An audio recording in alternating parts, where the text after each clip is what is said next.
Friends, welcome to தோலா தோழி. Friends, இன்றைக்கி வந்து பார்த்திங்கன்னா நம்ம வீட்டிலே ரொம்ப சுலபமான ஹேர் ஆயில் எப்படி ரெடி பண்ணலான்னு தாங்க இன்றைக்கி பார்க்க போகிறோம். அதுவும் நம்ம தலைமுடிக்கு நல்ல ஒரு சத்துக்கள் நிறைந்த ஒரு வலிமையான ஒரு ஹேர் ஆயில்னே சொல்லலாங்க. அது மட்டும் இல்லாமல் பொடுகு தொல்லை, சில நேரங்களில் கம்ப்யூட்டரில் அதிகமான வேலை பார்க்கும்போது உடல் வந்து ரொம்ப சூடாகும். அப்போது தலைமுடி வந்து நிறைய நமக்கு உதிர்வதற்கு நிறைய வாய்ப்புகள் இருக்குது. அதனால் நம்ம வீட்டிலே சுலபமான முறையில் இந்த மாதிரி ஹேர் ஆயில் செஞ்சுக்கிட்டோம் அப்படின்னா நல்ல ஒரு சொல்யூஷன் உங்களுக்கு கொடுக்கும். இப்போது இந்த ஹேர் ஆயில் எப்படி நம்ம வீட்டிலே சுலபமான முறையில் செய்யலான்ட்டு பார்க்க ஆரம்பிச்சிடலாங்க. இதுக்கு வந்து பார்த்திங்கன்னா ஒரு பிளேட்டில் நல்லா ஒரு கைப்பிடி அளவுக்கு கருவேப்பிலை எடுத்து வச்சுருக்கேங்க. கூடவே வேப்பிலை வந்து அரை கைப்பிடி அளவுக்கும், மருதாணி இலைகள் வந்து ஒரு கைப்பிடி அளவுக்கும் எடுத்து வச்சுருக்கிறேன். அதுக்கப்புறம் ஒரு 10லேருந்து ஒரு 12 செம்பருத்தி இலைகளையும் இந்த மாதிரி எடுத்து வச்சுருக்கேங்க. இப்போ எப்படி செய்யலான்னு பார்க்கலாங்க. இதுக்கு வந்து பார்த்திங்கன்னா ஸ்டவ் ஆன் பண்ணிவிட்டு நல்லா பெரிய கனமான ஒரு கடாய் எடுத்து வச்சுக்கோங்க. இதில் 1/2 லிட்டர் அளவுக்கு தேங்காய் எண்ணெய் வந்து சேர்த்துக்கோங்க. தேங்காய் எண்ணெய் வந்து நல்லா கொஞ்சம் ஹீட் ஆனதுக்கப்புறம் ஸ்டவ்வை வந்து மீடியம் ஃப்ளேமில் வச்சுக்கோங்க. இப்போது இதில் ஒரு 10லேருந்து ஒரு 12 செம்பருத்தி இலைகளை சேர்த்துக்கோங்க. கூடவே அரை கைப்பிடி அளவுக்கு மட்டும் வேப்பிலை சேர்த்துக்கோங்க. இதுக்கப்புறம் வந்து பார்த்திங்கன்னா நல்லா ஒரு கைப்பிடி அளவுக்கு கருவேப்பிலை சேர்த்துக்கோங்க. முடி வந்து நல்லா கருமையாக வளர்கிறதுக்கு நல்லா இருக்குங்க. இது கூடவே வந்து பார்த்திங்கன்னா ஒரு கைப்பிடி அளவுக்கு மருதாணி இலைகளை சேர்த்துக்கோங்க. இப்போ இதெல்லாம் சேர்த்துட்டு நல்லா கலந்துக்கோங்க. ஃப்ரெண்ட்ஸ், இப்போ வந்து பார்த்திங்கன்னா ஒரு 10லேருந்து ஒரு 15 நிமிஷம் நம்ம மீடியம் ஃப்ளேம்லேயே இந்த எண்ணெயில் இலைகள் எல்லாத்தையும் நல்லா நம்ம பொரிய விட போகிறோங்க. நம்ம ஃபுல் ஃப்ளேமில் வச்சுட்டோம் அப்படின்னா ரொம்ப கரிஞ்சிட்டு அந்த இலைகளுடைய சத்துக்களும் வெளிவராமல் போயிடும்.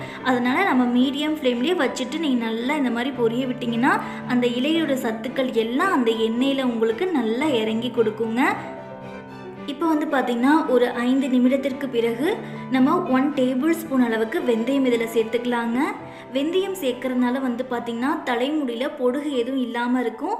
அதனால் இந்த மாதிரி சேர்த்துக்கோங்க. இப்போ வெந்தயமும் சேர்த்துட்டு நல்லா கலந்து விட்டுக்கோங்க. அதே மீடியம் ஃப்ளேம்லேயே இருக்கட்டுங்க. இப்போ பார்த்திங்கன்னா ஒரு 10 நிமிஷம் ஆயிடுச்சுங்க. அந்த இலைகளுடைய சத்துக்கள் எல்லாம் அந்த எண்ணெயில் நமக்கு நல்லா இறங்கி வந்துக்கிட்டே இருக்குது. இன்னும் ஒரு 5 நிமிஷம் மட்டும் நல்லா நம்ம இதை பொரிய விட்டுக்கலாம். இப்போ வந்து பார்த்திங்கன்னா ஒரு 15 நிமிஷம் ஆயிடுச்சுங்க. நல்லா அந்த எண்ணெயில் சத்துக்கள் எல்லாம் நல்லா இறங்கி வந்துருச்சு. அந்த இலைகள் வந்து பார்த்திங்கன்னா நல்லா பொரிஞ்சோடனே சலசலன்னு உங்களுக்கு ஒரு சின்னதாக ஒரு சவுண்டு கேட்கும். அதுதான் சரியான பக்குவங்க. இப்போ பார்த்திங்கன்னா அந்த எண்ணெயில் நமக்கு சத்துக்கள் எல்லாம் இறங்கி வந்துருச்சுங்க. இந்த சமயத்தில் ஸ்டவ்வை ஆஃப் பண்ணிவிட்டு நல்லா ஆற வச்சுக்கோங்க. இப்போ பார்த்திங்கன்னா நல்லா ஆறிடுச்சுங்க. இதை வந்து நம்ம க்ளோஸ் பண்ணிவிட்டு ஒரு 8 மணி நேரம் அந்த எண்ணெயிலேயே அந்த இலைகள் எல்லாம் இருக்கட்டுங்க. இப்போ வந்து பார்த்திங்கன்னா ஒரு 8 மணி நேரம் ஆயிடுச்சுங்க. இதை நம்ம ஓப்பன் பண்ணிக்கலாம். பாருங்கள் ஃப்ரெண்ட்ஸ், அந்த எண்ணெயில் நல்லா நமக்கு சத்துக்கள் ஃபுல்லாக இறங்கிட்டு நமக்கு நல்ல ஒரு ஹெல்த்தியான ஒரு ஹேர் ஆயிலாக நமக்கு ரெடி ஆகிடுச்சு. ஃப்ரெண்ட்ஸ், இதுக்கப்புறம் வந்து பார்த்திங்கன்னா ஒரு அகலமான பாத்திரத்துக்கு மேலே ஒரு நல்ல வெள்ளை துணி வைத்து இந்த எண்ணெயோடு இந்த இலைகளோடு அதில் சேர்த்துட்டு நல்லா பிழிஞ்சு எடுத்தீங்க அப்படின்னா நமக்கு எண்ணெய் எல்லாம் நல்லா இறங்கி வந்துடுங்க. இப்போ பார்த்திங்கன்னா நமக்கு அந்த மாதிரி நல்லா நான் ஃபில்டர் பண்ணிவிட்டு இந்த மாதிரி பவுலில் நான் சேர்த்துருக்கேன். இப்போ பார்த்திங்கன்னா நமக்கு நல்ல ஹெல்த்தியான ஒரு ஹேர் ஆயில் சூப்பராக நம்ம வீட்டிலே ரெடி பண்ணியாச்சுங்க. இந்த ஹேர் ஆயில் வந்து நீங்கள் 4லேருந்து ஒரு 5 மாதம் வரைக்கும் நம்ம வீட்டில் ஸ்டோர் பண்ணி வச்சுக்கலாம். ஃப்ரெண்ட்ஸ், நம்ம இதில் கருவேப்பிலை சேர்த்ததுனால முடி நல்லா கருமையாக வளரும். தலையில் நரைமுடி ஏற்படாமலும் நல்லா பாதுகாத்துக்குங்க. முடி உங்களுக்கு உதிர்வதையும் அதிகமாக நல்லா தடுக்கும். அது மட்டும் இல்லாமல் வேப்பிலை சேர்த்ததுனால தலையில் நமக்கு பெயின் இருந்தால் கூட அந்த ஸ்மெல்லுக்கு கீழே இறங்கி வந்துடுங்க. அது இல்லாமல் தலையிலையும் நமக்கு அரிப்பு ஏற்படாது. வெந்தயம் சேர்க்கறதுனால வந்து பார்த்திங்கன்னா பொடுகு தொல்லையிலேருந்து நல்ல சிறந்த நிவாரணமாக இருக்கும். உங்களுக்கு ரொம்ப தலை சூடாக இருந்தால் கூட வெந்தயம் நம்ம சேர்க்கறதுனால நல்லா குளிர்ச்சியாக இருக்குங்க உங்களுக்கு. ஃப்ரெண்ட்ஸ், இதில் நம்ம மருதாணி இலைகள் சேர்க்கறதுனால பார்த்திங்கன்னா நம்ம தலையில் உள்ள மண்டையின் நரம்பின் வழியே தான் நமக்கு தலைமுடி வளருது இல்லையா.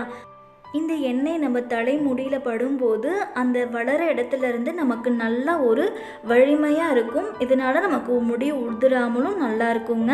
அதே மாதிரி செம்பருத்தி இலைகள் பொறுத்த வரைக்கும் பார்த்திங்கன்னா உங்களோட தலைமுடி நல்லா ஷைனிங்காக வச்சுக்கும். கண்டிப்பாக இந்த மாதிரி ட்ரை பண்ணி பாருங்கள். ஃப்ரெண்ட்ஸ், அதே மாதிரி இந்த எண்ணெயை நம்ம எப்படி யூஸ் பண்ணணும்னு பார்த்தீங்கன்னா, நம்ம ஒரு நாள் விட்டு ஒரு நாள் இதிலேருந்து கொஞ்சம் எண்ணெயும் மீதி வந்து கூட நீங்கள் தேங்காய் எண்ணெயும் கலந்துட்டு கூட அப்ளை பண்ணிக்கலாம்.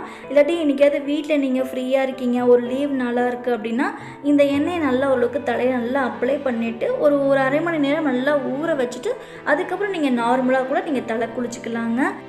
இந்த எண்ணெய் கூட பார்த்திங்கன்னா நல்ல ஒரு வாசனையாக இருக்குங்க. அதே மாதிரி இதை நம்ம அப்படியே டைரெக்டாகவே பொரிய விட்டுக்கலாங்க.